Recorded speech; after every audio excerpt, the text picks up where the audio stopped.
I just have an announcement to make. I've been working on this book, and there are 108 chapters in the book. Each one's very short, but very pithy and quite interesting. And I'm now on writing chapter 108. So I think by the end of the weekend, this book is going to be finished. I'm thinking seriously, I need a vacation. I mean, this has been really intense between all this stuff. And so maybe within a week, 10 days, I'm going to take a vacation and, just go somewhere and chill out, get away from the computer, and smell some fresh air. We'll see. It's not set in stone yet, but I'm certainly interested in doing that. Does anyone have a question they would like to ask?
Stuart, I have a question, Bob Sink. Yes, Bob. In being of support to friends and family, are there boundaries? Uh, well, yes. People have to have boundaries with you, and you have to have boundaries with them. They're yes. I don't know what else to say. Yes, for boundaries. I mean, it depends on what people do, and what you do with people. Um, we trespass, we take advantage, we do all these things that encroach on other people's, you know, persons. And we have to be conscious about the relationship we have with other people, friends, relatives, people that want to help us, and make sure that what comes to them in return is a great deal of love and a great deal of gratitude. So that when people do things for you, they really know they're appreciated. They're never taken for granted. I think those are the boundaries. Don't ever take anyone for granted. Show gratitude, show love, deep appreciation for what another human being does in your life, and do the same for someone else.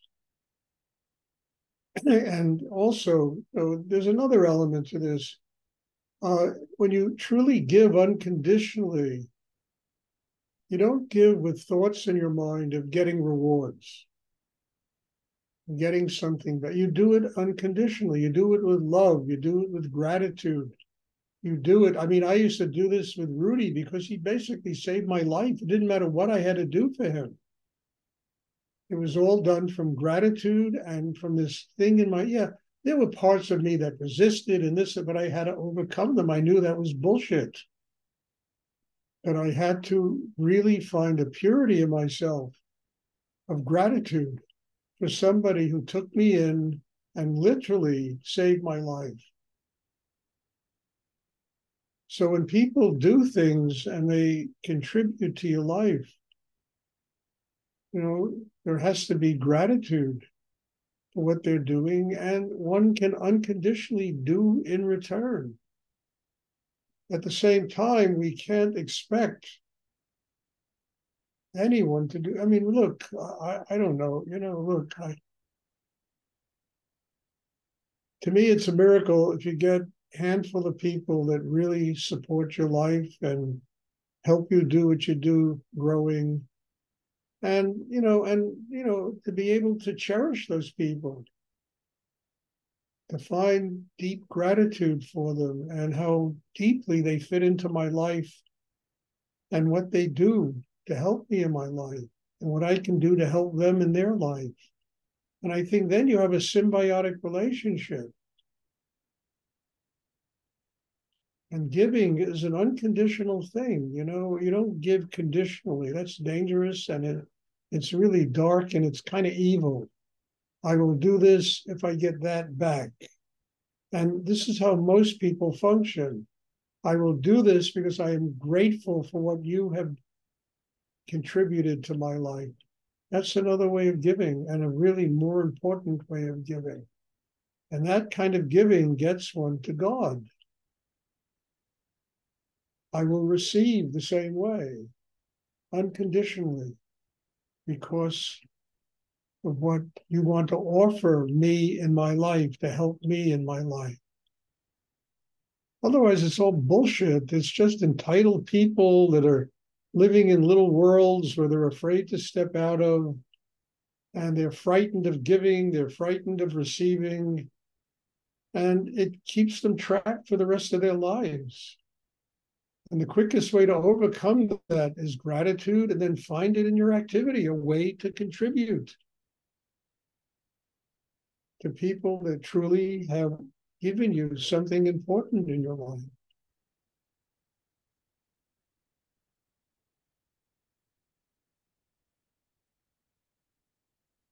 And I think that's, I don't know what else to say about this, except it's really part of inner growth.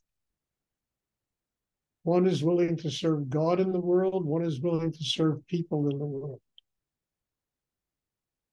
But you don't serve people that are vampires. You have to be conscious enough to make that choice, who you're going to serve, what people truly are grateful and appreciative of what they're being given in their life.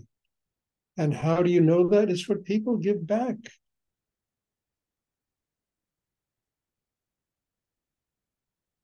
And then you can never give enough. I really mean it.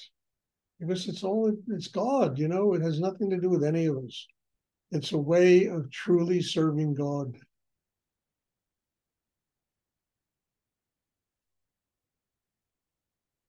And one has to be careful and conscious, because people, they take. And that's all right until somebody gets big enough inside themselves where they finally can give back. Then the cycle completes itself. And the giving back is gratitude. Yes, thank you. Here's something to make your life a little better.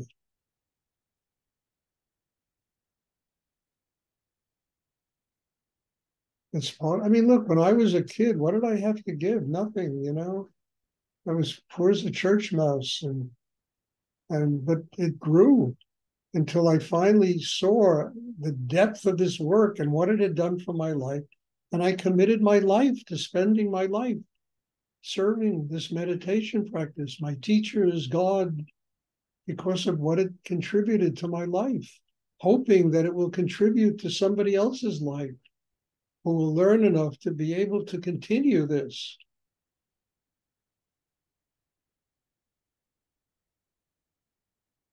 But if that doesn't happen, it's all right also, because it certainly got me very close to God, living that way.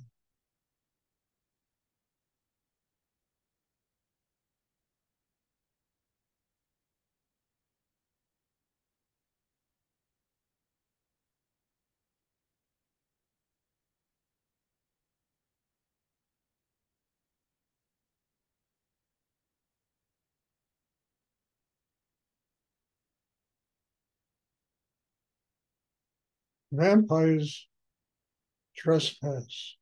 Entitled people trespass.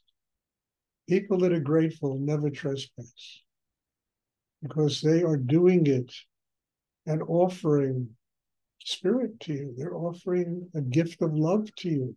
They'll never trespass.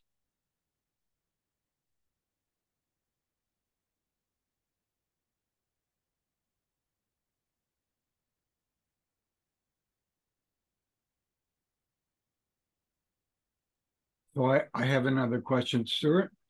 Yes.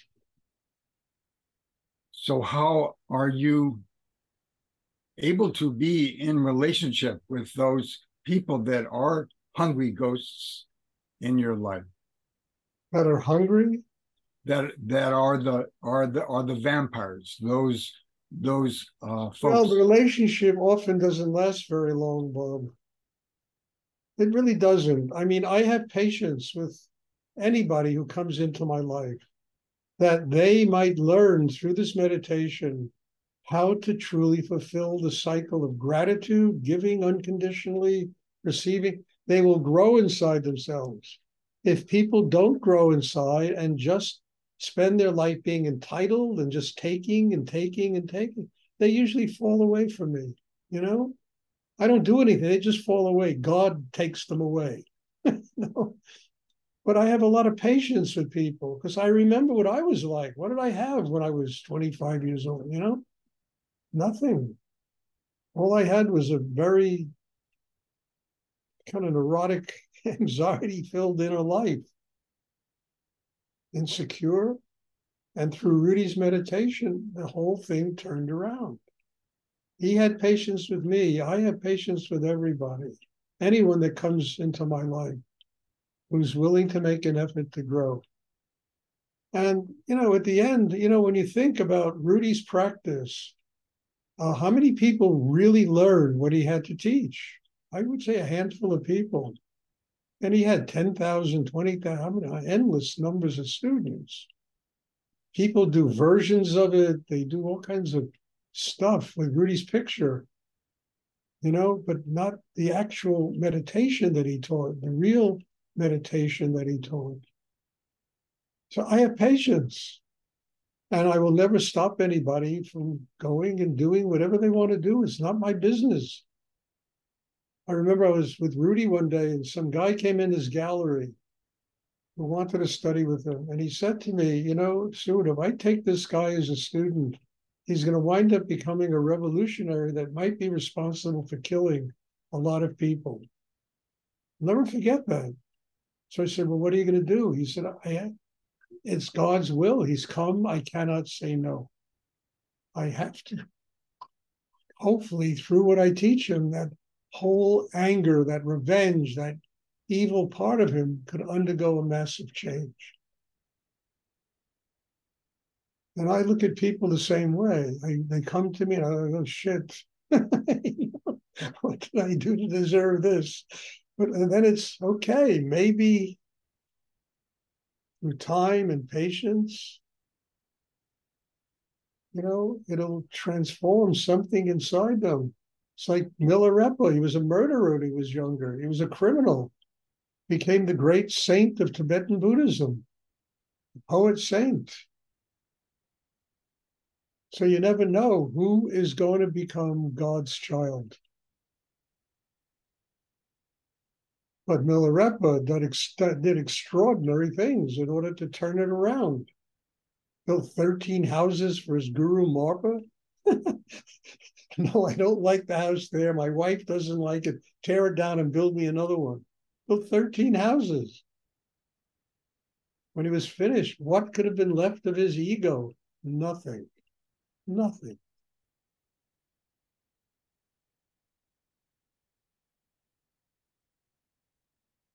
But he was willing to surrender in such depth through his acts, not lip service gratitude, but through his acts. You are my guru. I will do. You need a house? You need 13 houses? I'll build you 13 houses. It's extraordinary.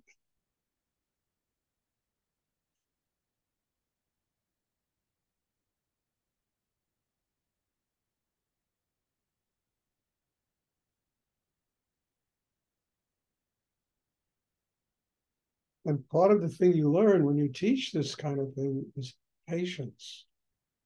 Great deal of patience with people. Maybe I can reach something in them that's deep enough where they can change. Maybe. Doesn't always happen. It happens in some cases.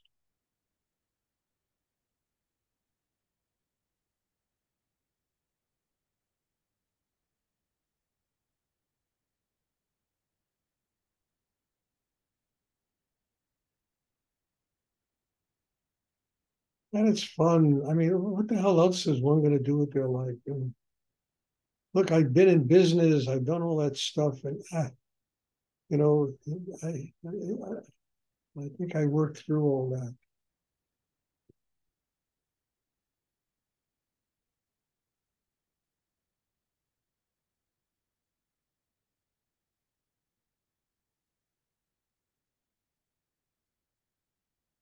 Does anyone else have a question?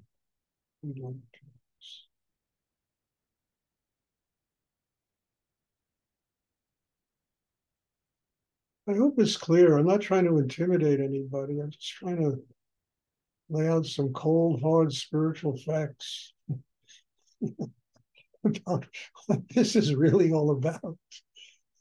You know, without trying to intimidate, because I have patience for every one of you, you know, or I wouldn't be here doing this, you know. I would have quit this, you know, Kundalini yoga stuff years ago if I didn't have patience with myself and with everyone else, and to also understand something that this is making me grow. Every class I have with all of you is truly developing my connection with God. And I have a lot of gratitude to each and every person that attends these classes. Whoever you are, wherever you live, you know, whatever your race is, your religion, what your belief is, I don't care. The fact that you are here doing this, and this is helping me grow every day of my life. How can I have anything but gratitude to all of you and patience with each and every person who, you know, comes and makes the effort to build an inner life.